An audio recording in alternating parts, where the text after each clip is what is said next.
we were discussing LP boundedness.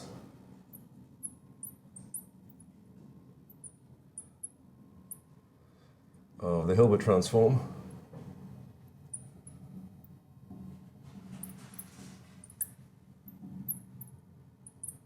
Which was defined again like this: h of f of x is equal to the integral minus infinity to infinity f of x minus t of t dt, again principal value sense, and again dividing by the right constant, 1 over pi, and then this is the principal value sense of this integral. Okay, and we decided to study this by considering this function. So we defined this function f of x0 plus iy0 integral minus infinity to infinity of f of x minus x0 plus I y0, like this. And one of the main points about this was that using this formula we deduced from the class on Monday, we have that the limit as y0 goes to 0 of f of x0 plus I y0 is equal to minus h, the Hilbert transform of f at x0 plus I, the f of x0, right?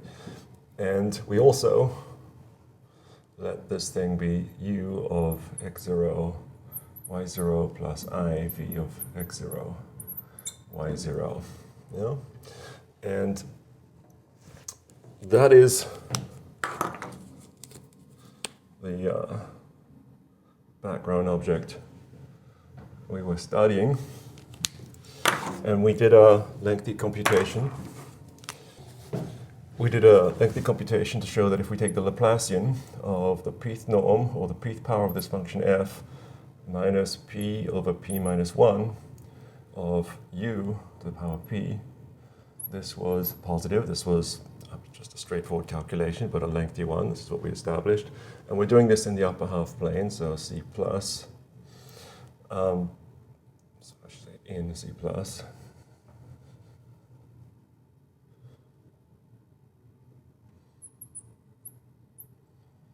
Like this. And then we said, okay, let's integrate over a large semicircle like this, whose radius r goes up to infinity, and then use the inequality we get from this, considering this as the divergence of the gradient, and then noting how the decay of this function means that the gradient on this side here will vanish as r tends to infinity. We got this relation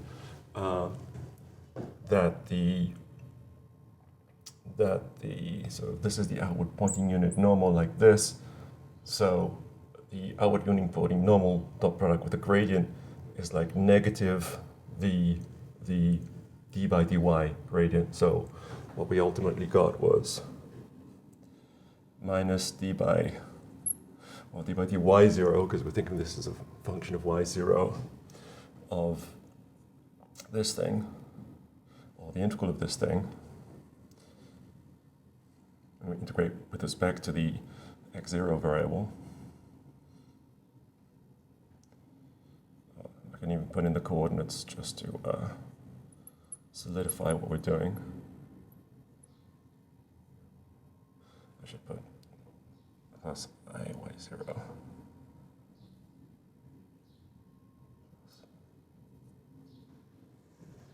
P over p minus 1.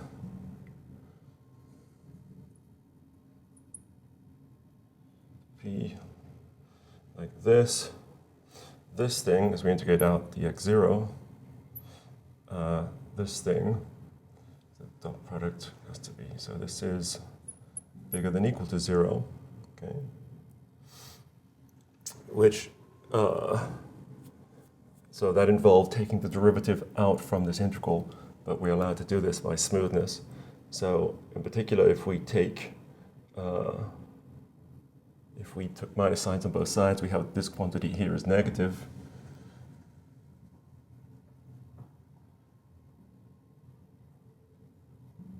Okay. So just thinking about this thing as a function of y0, it's got a negative derivative, it's decreasing, right? So just forget about everything else and just think about this thing as just say a function, let's call it w of y0, yeah? Then this thing's got a negative derivative, yeah? And we also know that as we let y0 tend to infinity, the stuff inside this integral is going to tend down to 0 just by the structure of this function, right? So the integral of it also will tend down to 0. And so we know that in the limit,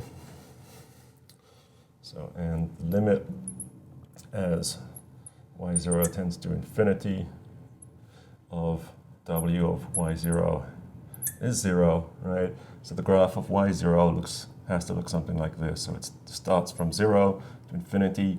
The derivative is decreasing, but it's tending towards 0, which means it has to be positive from 0 to infinity.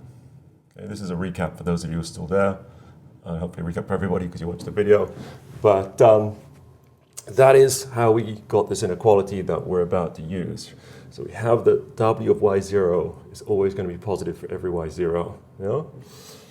So that means that this integral is always positive, which means that we control the integral from minus infinity to infinity of f of x0 plus I of y0 to the p by this p over p minus 1 of the integral.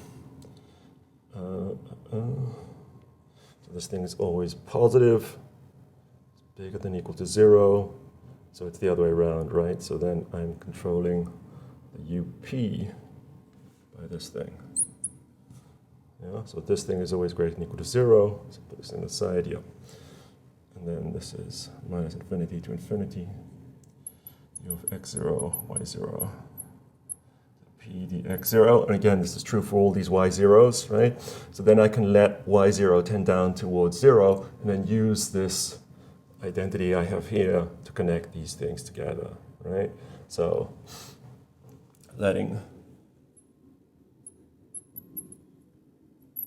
y0 tend towards 0, then that will imply that the integral from minus infinity to infinity of this stuff. So we're going to write this as h of f of x0 squared plus plus f of x0 squared to the p over 2. This thing will dominate p over p minus 1 of the integral from minus infinity to infinity of the limit of this u, but the u is the real part, so that's the Hilbert transform right here, right? So then here I'm going to put the Hilbert transform of f with respect to x0, e to the power p, but let me put it like this, 2 to the p over 2 dx0. That's the inequality we get. And we're gonna fight with this a little bit to try and control the Hilbert norm by the norm of the function f, which is saying that we have the bound that we want. All right, everybody with me so far? Yeah. So this is our original definition of this guy, you know? And as a consequence of this, I can't say this P, L, E, J, whatever M formula, this long formula, then we found that just rather directly, just applying the formula, as we let y0 tend to 0, then we exactly get this thing right here, the sentence right here. So if you look at this guy, letting y0 tend to 0 of u must end up giving us the Hilbert transform, you know? Because it's the real part of this function f.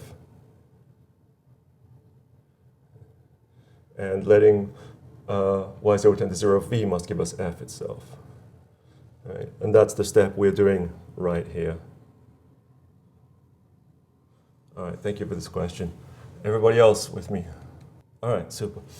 So that's the inequality we want. We're going to try and break this thing up. So we're going to take this power like this.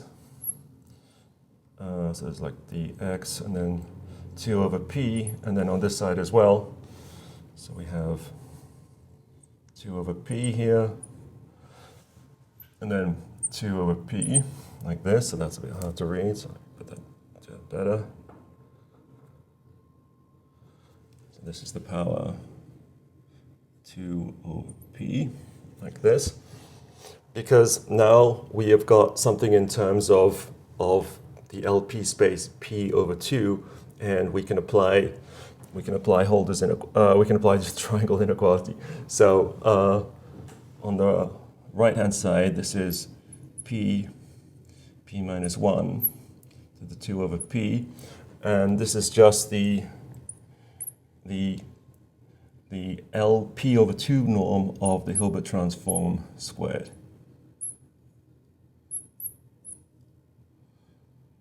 Oops, p over 2. Yeah. And then on this side here, then this is the LP over 2 norm of this function plus this function. So by the triangle inequality, and a little bit running out of space, maybe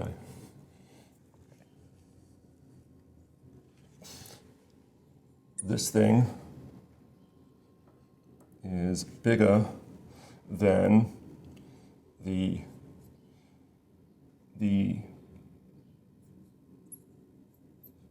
LP over 2 norm of h squared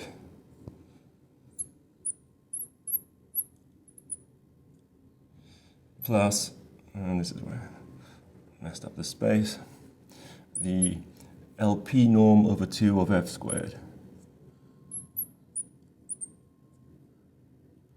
Like this. Just applying triangle inequality to the functions h, Hilbert transform squared, and function squared. Yeah? Everybody happy? Cool. And now we start to get quite excited because we have this guy right here, but we also have this guy right here, but we have this constant here which is strictly bigger than 1, right? Just strictly bigger than 1. Maybe I rub off space so I can put everything on one board. So let me rub off this stuff in here. So from this thing, let's call it star. So from star,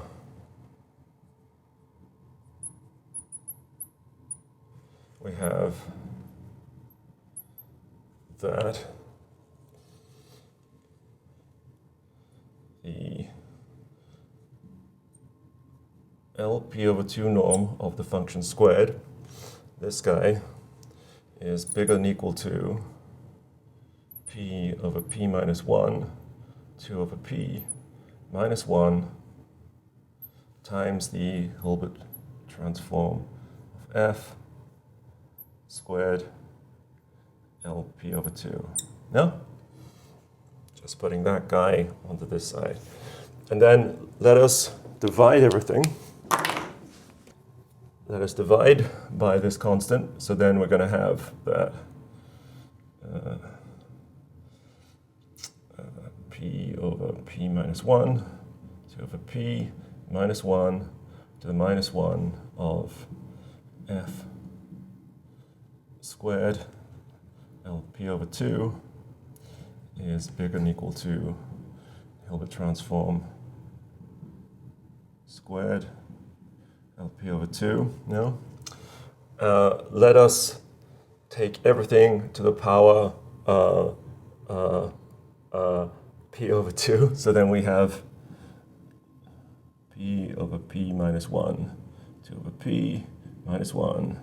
I mean, I guess you guys can all see how this is going now, but let's just complete the proof. So this is f squared, and then we're applying the LP norm, so then this becomes f to the p, like this, dx, right? So, okay, let me write out what this thing is, just explicitly in terms of the integral, and then you'll see why I'm going to take things to the power p over 2. So we have this is bigger than or equal to this. So again, Hilbert norm squared, this thing is the LP over 2, so this becomes Hilbert norm to the power p dx, and then to the power 2 over p, right? And this is the integral over the whole real line, and this is the integral over the whole real line. Yeah? So that is just rewriting that, not changing anything. Now let's take everything to the power p over 2. So then we have minus p over 2 here. Here we just get 1. Here we just get 1. Yeah? Agreed? And now finally, let's take things to the root power of 1 over p to get exactly something about the LP norm, right? So we take the 1 over p root of everything, then here we finally have 1 over p, we have 1 over p, and we could have done this in just one step, but we did it in 2. We get this. 1 over 2 like this, right? Too much smudging. Too much smudging here. 1 over 2. Yeah, cool. And that's exactly an LP bound on the Hilbert transform in terms of f. Yeah? Now let's see if the constant does what we want. What we want from the constant is that as we tend p towards 2, it tends towards 1. Yeah? That's what we want. So let's check. So if p equals 2, then we're going to get 2 over 1 to the power 1 minus 1, which is just 1. Yeah? So sure enough, this constant is tending towards 1 as p tends towards 2. So let a of p be this constant, p over p minus 1, 2 over p minus 1, to the minus 1 over 2, then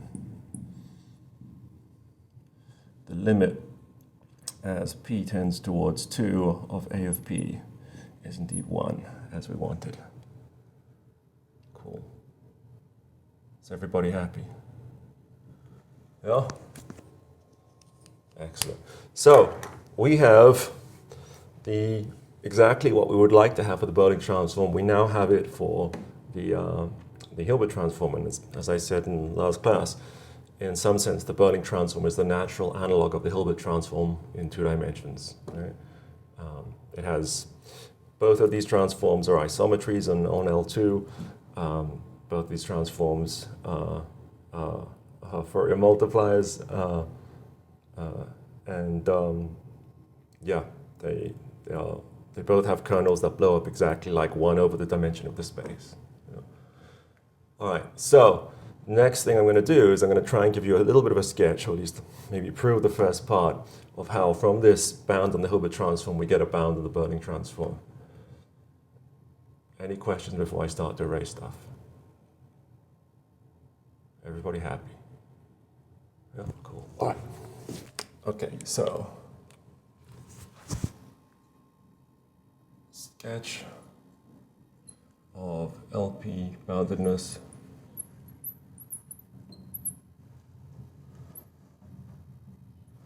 of Beurling transform.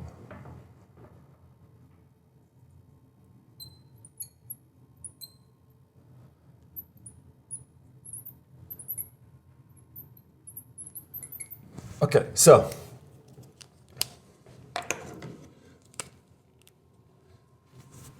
we're going to be following Ahlfors' book. I'm going to define the following operator. So define what he calls T star of f to be in the principal value sense this thing. So I'm going to write a double integral just to emphasize that that we're doing a 2-dimensional integral. So like this. What is the constant? Is it 1 over pi again? Yep.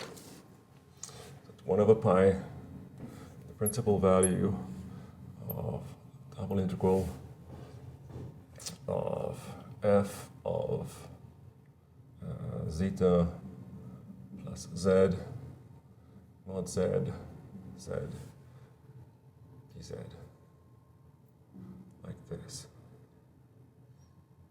Okay. Okay, this is how we're going to define it. All right, so why do we define this particular operator? So its kernel, as you can see, blows up like the order of 1 over r squared. So it's again going to be something that fails to be integrable in its own sense. I mean, in the sense just without the principal value, without doing some additional work. It's not like the Beurling transform. As you can see, it's just not the same thing. However, there is this relation. So it's the case that if we take this guy and we compose it twice with some function, they end up with minus the Beurling transform like this. So this is a theorem or an identity. So theorem. And so what this means is that if we can show LP boundedness of this operator T star, then we take some function f in LP, then T star is in LP, and then applying T star again we're in LP. And if we have an operator bound on T star, then the operator bound squared will form the operator bound on S, right? So we have bounded operator in LP for the Beurling transform. Yeah. And this theorem is a fairly lengthy computation. It is just essentially a computation, and that's the part I'm going to skip. That's the part that if you want to get a complete proof, you can read this. It's a couple of pages in Ahlfors, and but a couple of pages in Ahlfors is going to be about 5 or 6 pages when I put it on this board. So I'm stretching your patience if I do this calculation. So I'm just going to leave this for you guys if you're interested. And in the process of getting an LP bound on T star, we are going to use the boundedness of the Hilbert transform. However, the sharp constant we get or at least the constant that had this property that as p tends towards 2, the constant tends towards 1, it would have been cool if we could have just incorporated that to get in the LP bound we're going to get on T star. But we can't. In the proof, we lose that control of that constant. So we'll get the actual control of the constant, control of the LP bound and the Beurling transform from a different theorem in the end. So the sharp control we had before, we're going to just sacrifice it. And all we're going to work on is showing that this thing is bounded in LP. And then I'll show you why, from another theorem, once you have an LP bound on the Beurling transform, then you can get the operator norm that has the property you want, and that'll be the missing piece of that part of this course, ultimately the proof of Stoydorf. Okay, so our goal is to prove that this guy is an LP bounded function, and we're going to use the LP boundedness of the Hilbert transform. So because of, let's call it theorem star.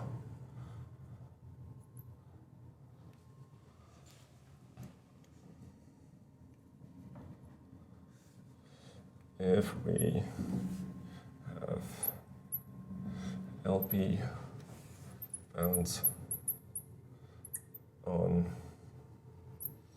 T star, we get them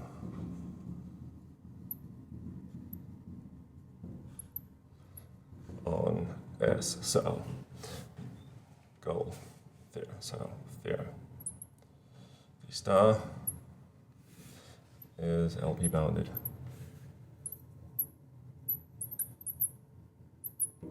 All right, so this is, again, somewhat computational, maybe a bit less than before. And let us get into it. So let's start the proof over here. So proof. So we are going to do this integration in polar coordinates. So we've done this before, that when we break up the integral into a bunch of angles and a bunch of lines, right? This is something I showed you from multivariable calculus, that the Jacobian of that transformation is this thing that blows up like 1 over absolute value of z, where we take the center of the circle to be 0. Yeah? So that Jacobian is already incorporated in this integral, just from this 1 over absolute value of z. So that means that we can turn this into an integral into polar coordinates, and this thing will just vanish. So what I'm saying is that by the Carrier formula, here I put that in words,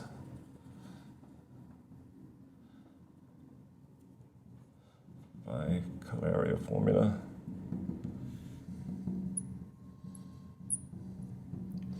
we can write this thing, T star of f of zeta.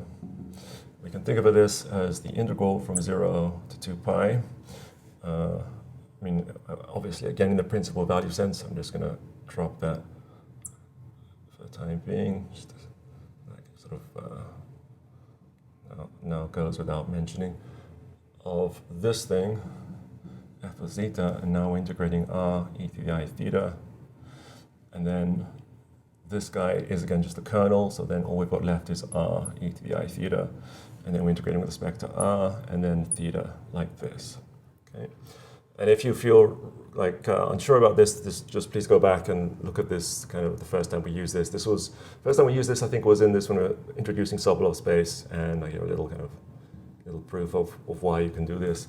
And that's what we're doing in this first step. Cool. All right, so we have this expression right here. Let us mess around with it a little bit. So we're integrating from 0 to 2 pi. Let's think about this as integrating from 0 to pi, and then also having the integral from pi to 2 pi. And let's express that by in the following way. So what I mean is that this is the same thing as the integral from 0 to pi, integral from 0 to infinity, and then f of zeta plus r e to the I theta over r e to the I theta. And then also this guy when we have these angles with another pi on them. So r e to the I of theta plus pi, like this, over r e to the I of theta plus pi, like this, and then the r d theta. Right, so what have we done? So let's put this integral here, right? So the integral of this, sum of these two things, the integral of this plus the integral of this, but the integral of this is like the integral of this original expression from pi to 2 pi, because all we're doing is shifting it forward by pi. Do you all see what I mean here? Yeah? Thumbs up if you see what I mean. All right, cool.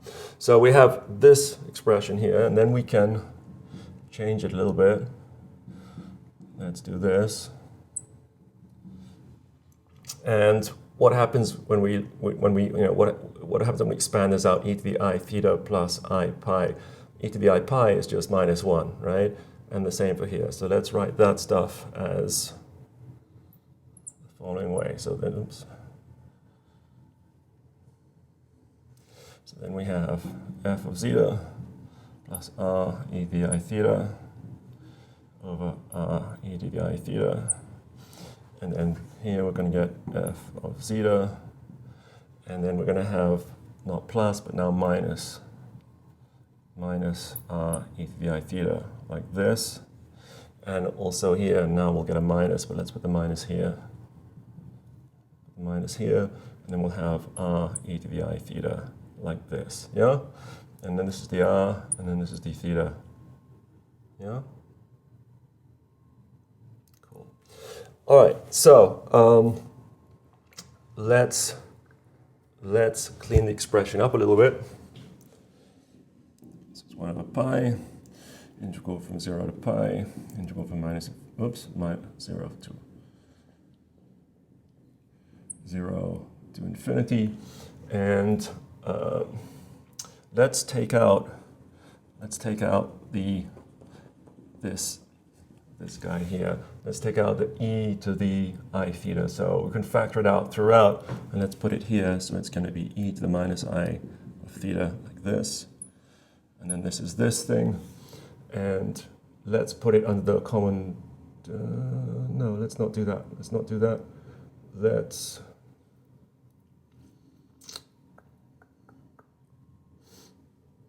no, let's not do that. Let's just put it on the common denominator like this. So zeta plus r e to the I theta minus f of zeta minus r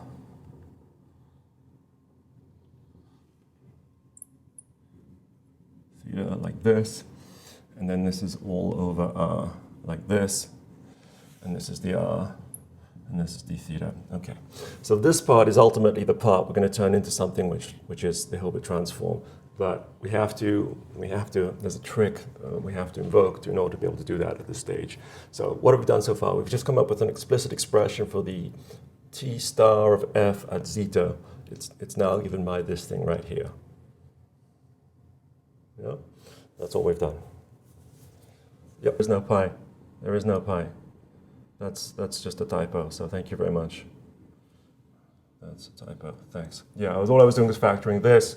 Somehow I got overexcited and stuck a pi in there. There's no business there, thank you. All right, cool. All right, good. So we're going to use this now because we're going to take this guy and we're going to take the LP norm of this, okay? So we're going to consider, this might get a bit crowded. Let me put some dividing lines.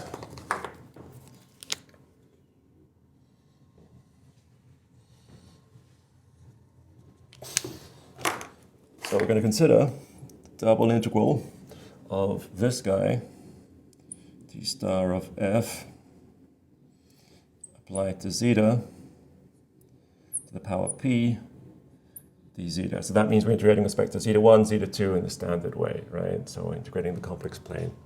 Yeah. So then that thing is the double integral of everything here. So let's put the absolute value signs around this expression. So 1 over pi integral 0 to pi e to the minus I theta integral 0 to infinity, and then this thing here is e to the I theta minus f zeta minus r e to the I theta over r, like this.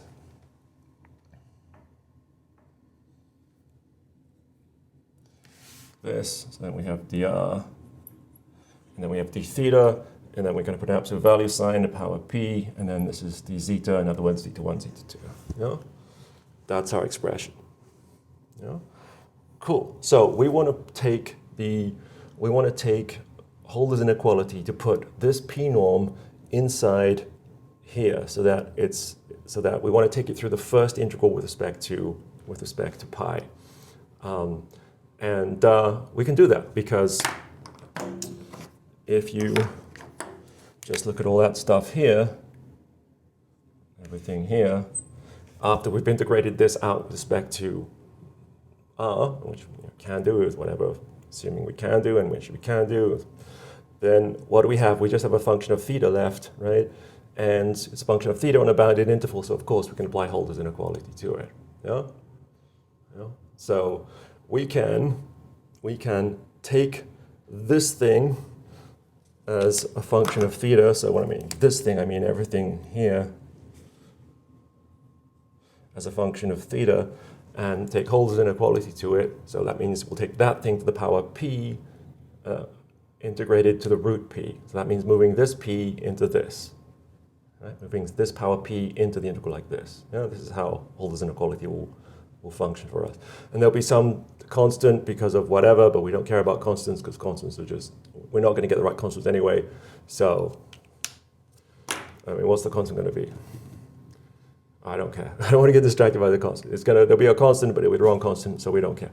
So from now on, we're going to forget about this constant. We're going to call all constants c, and c just means something which just is independent of the function. Yeah? So let's apply that step. Maybe let's apply the step on the same picture, right? So on the same expression. So Now we've got this constant c, getting rid of other constants. When we put the absolute value signs inside, then we're going to have the absolute value of this stuff in blue, which is this complex number times the stuff in bracketed in the red. We'll take the absolute value of that, then this guy just goes away. We don't care about it. So this guy is dead.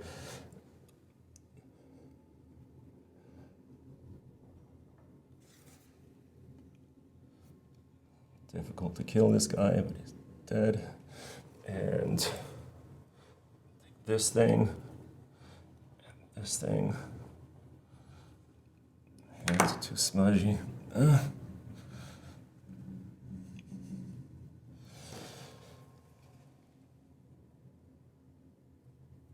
Okay, sorry people, gonna get a bit perfectionistic about this. All right, this, like this, and then we have this to the power p, like this. That's what we've got, right? For the cost of some constant, which we put right here. So let's write this c and then the double integrals. Now we have the integral over zeta 1, zeta 2, right? And then this thing right here. Yeah, and that's the thing we have to control. Yeah? Yeah, there is a d theta. Thank you. Yes. Still a d theta. Yeah? Now, the d theta, integral with respect to d theta, we're now going to substitute that with a supremum over all the theta inside the angles 0 to pi. So let's swap the order of integration. So then the integral with respect to theta comes out here, 0 to pi. And now we have dz and then d theta, d zeta and then d theta. Okay. And then now we can take the supremum over the theta. Take supremum over the theta. Yeah. So I think I'm going to have to write some more stuff because this is just getting so smudgy. So this is c, and then this is supremum over the theta between 0 to 1 pi. Wouldn't make any difference. But then we do the double integral, and then we have this stuff here, integral from 0 to infinity of f of zeta plus r e to the I theta minus f of zeta minus r e to the I theta, like this, or dr, and then everything to the power p here, and then here we have d zeta 1, d zeta 2, okay? And yeah, we have the constant there. Cool. All right, now at this step here, so this is the double integral over the complex plane, right? This is over all zeta. So since we're doing integral over the entire complex plane, if we replaced zeta by zeta times e to the I theta, then nothing would change in the integral, because if we're integrating over all zeta, then it's the same as integrating over all zeta times e to the I theta for some arbitrary choice of e to the I theta. Yeah? So what I claim is that we can replace this guy by zeta e to the I theta, like this, and replace this guy by zeta e to the I theta, and nothing changes in this integral. That's my claim. Are you guys happy with that? Yeah? Thumbs up if so. Thumbs down if not. Good. All right, so then let's define in the following way. Let's define f of theta of some arbitrary z to be equal to f of z e to the I theta. We can make this definition. Yeah, let's just make this definition. Yeah. So I'm gonna have to erase board.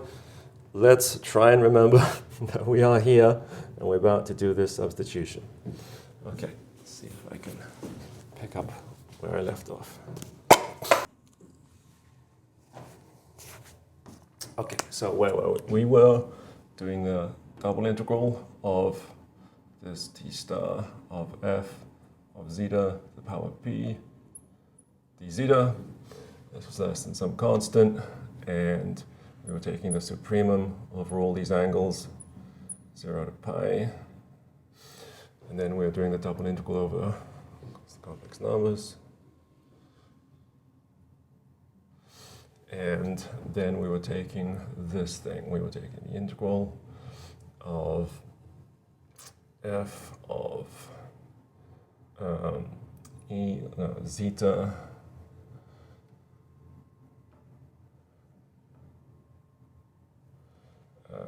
zeta e to the I theta plus e to the I theta, like this, and then minus f zeta e to the I theta, now minus e to the I theta, like this, and this thing was all over r, like this, and then this integral with respect to r, and then this was the power p, and then this was integral d zeta. Right? Is that right? No? Cool. So, we need to find this f of theta of some complex number z just to be f of this e to the I theta, like this, which means that we can write this. So let me just say this define like this. So that means that with this definition, we're getting c supremum theta between theta over 0 to pi, double integral. And now let's write this as f of theta of zeta plus r, like this, minus f of theta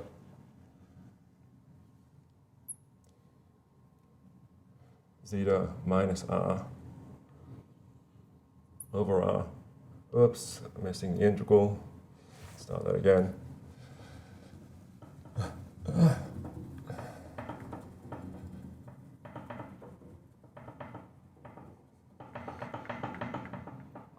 So all I should have said, this is the integral from 0 to infinity, like this. This is the integral from 0 to infinity, and then f of theta, and then zeta plus r minus f of, theta of f, zeta minus r over r, like this. Everything to the power p, and then d zeta. Yep. Okay. Further transformation. So now define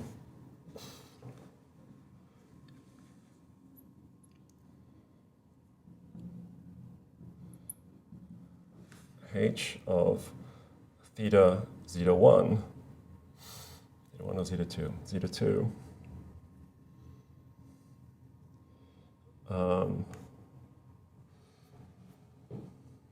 of zeta 1 plus r to be equal to f of theta of zeta 1 plus r plus I times zeta 2, i.e. we want h of theta of zeta 2 of any number s to be equal to f of theta of this number s plus I times zeta 2. So actually, I'm setting up this definition so that this is true, and so the more smooth way would be say, let's define h like this. So given our f, given our theta, given our zeta 2, then we can just make this definition, yeah? And then this is true, right? Then this is true, because this is just an instance of this when s is equal to zeta 1 plus r. No, s is a real number, so so s is inside real numbers, right? So we're applying the Hilbert transform to real valued functions, you know?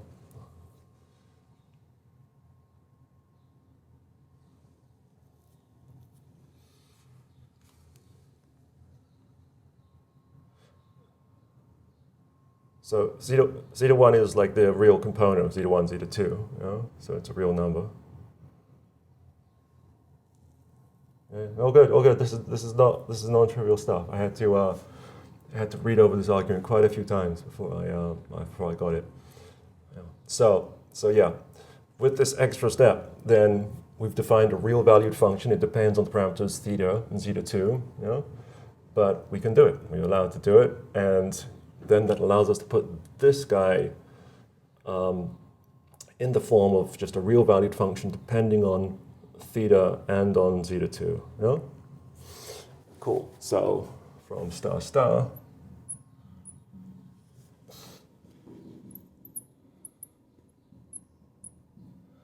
this we have that this is less than or equal to constant, the supremum. Theta belongs to 0 to pi, like this. Double integral of the complex numbers. And now we have this thing.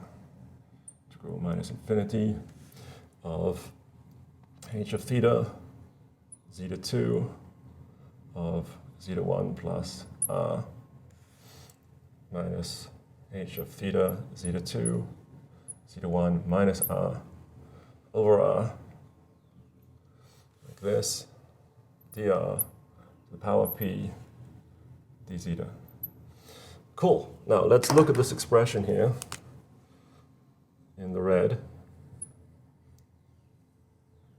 box, and let's call this thing double or triple star. Yeah. So triple star. So we can break this integral up into two pieces, right? So sorry, I'm overrunning. I think, Josh, you're the only one left, right? So if you have to go, just go.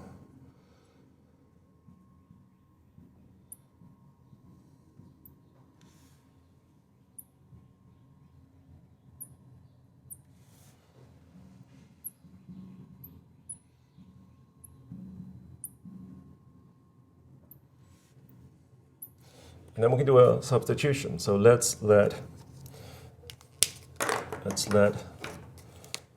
S equal minus R. And then ds equals minus dr, right? And then let's rewrite this integral with respect to S. So if we do that, then we're going to have this thing here as S. This is minus S. This is minus ds, the minuses will cancel. And then this stuff swaps from 0 to minus infinity. Yeah? But then the minuses cancel, and then we're going to swap the order of integration to turn into another thing. So then this whole thing we can rewrite as the integral from 0 to infinity, this thing, theta, zeta 2, zeta 1 plus r over r dr. Again, looking at this, the minuses cancel, and if we put this minus infinity on this side, then this minus becomes a plus. So then it becomes plus the integral from minus infinity to infinity, and now let's put the variable back in terms of r instead of s. Zeta 2, and then we'd have zeta 1, and this should have been plus s plus r over r dr, right? Yeah, and not from minus infinity to 0 because we swapped the order of integration. And then this finally is like this, integral from minus infinity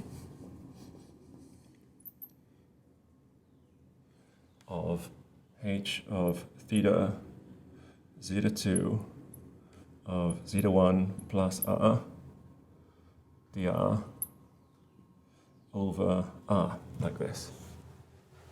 Yeah? Which is almost the Hilbert transform, except the Hilbert transform I had minus r instead of plus r here. Yeah? But we can do a change of variables, and then this up to a sign is the Hilbert transform applied to this function of h of theta zeta 2. Yeah? Yeah? So then this is So I'm not sure what the sign would be, so wait, so okay. It's not necessary because we're just going to take an LP bound, but let's just see. So we have S is minus R, and then we're going to have minus S, and then the minuses will cancel, but these things will flip, so we will get a minus. So yeah, it will be a minus sign. So then this will be minus, different color. This is minus the Hilbert transform of this function h of theta of zeta 2 evaluated at zeta 1 plus r. No. Evaluated at zeta 1. Right? Because when we do the integral out with respect to, when we integrate through with respect to the r, then this is just evaluated at zeta 1. Yeah? Cool. So then into star star, so this is, thank you for your patience, this is indeed a long proof. So into star star, at least the technical proof.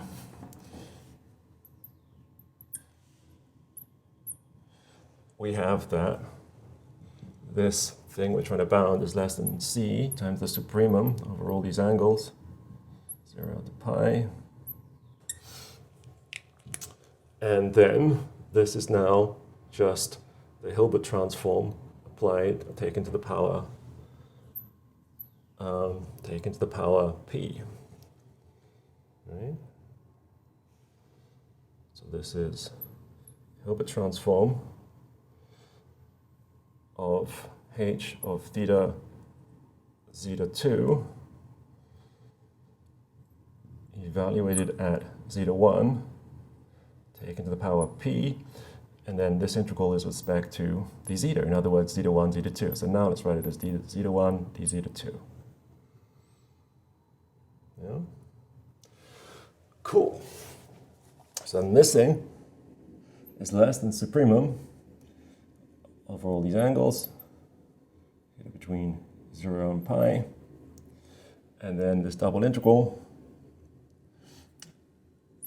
And when we do the integration with respect to zeta 1, then this is just the LP norm of the Hilbert transform of this function h of theta zeta 2. This is where we use the bound that we have. So now we can just replace this by just doing the LP norm of h of theta zeta 2 with this constant from the, but we lost constants a long time ago, so we don't care about it. So then this, and then the integral is just d zeta 1, d zeta 2, and then let's put back what this function is. So then this is constant supremum theta between 0 to pi, double integral, put in what this function is. This function, this is a function of zeta 1, zeta 2. Maybe I put the zeta 1 in just to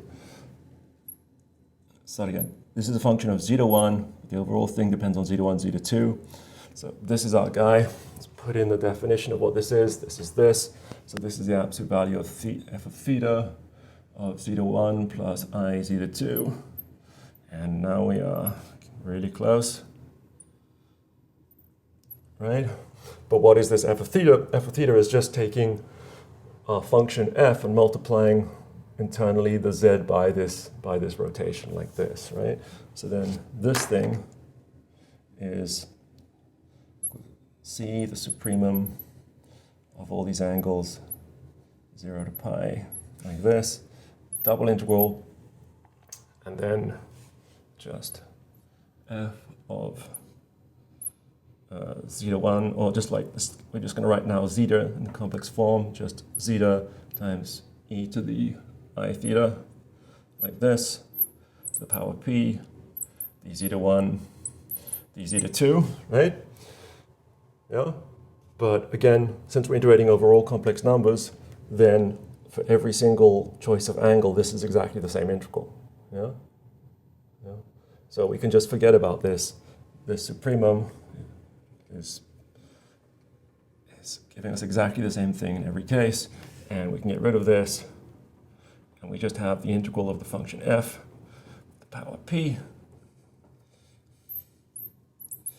and that is what we wanted. Right? So we are finally putting all that stuff together. We've taken the LP norm of this t star of f, through this long chain of inequalities is bounded by some constant, the LP norm of the function f. In other words, we've established we have an LP bounded operator in T star. From the key step was the LP bound on the Hilbert transform. Yeah. Cool. All right, so that is the one of the missing components. The final component is that we lost all control of the constant, but there is another theorem which I will state that will allow us to go from the fact that we will allow us to get the fact that the LP bound of the Beurling transforms, the constant that defined that tends towards 1 as p tends towards 2. And that's what I'll explain on Monday. And that will be it for Stoydov decomposition. All right, thank you, Josh, for your patience. Any final question before we sign off? So we used in an essential way the Cauchy-Riemann equations and the fact that u and v were holomorphic when we defined this function f, capital F, right? So that was essential for our proof of the LP boundedness of the Hilbert transform. There are ways to do this without complex numbers. So this is sort of the origins of this subject. So a lot of these things were established in complex analysis techniques, just as we did for the boundedness of the Hilbert transform. But to get out of the plane, to do things in n instead of R2, then new methods needed to be developed, and that was kind of second flourishing of harmonic analysis, and then a lot of 20th century harmonic analysis, post-war 20th century harmonic analysis was developing these real variable techniques to prove in a more general way, for more general, in higher dimensions, these kind of single integral operator bounds and theorems and their consequences. So, short answer to your question, yeah, complex structure is really convenient and important because in two dimensions we can bring in this heavy, powerful toolbox to do stuff.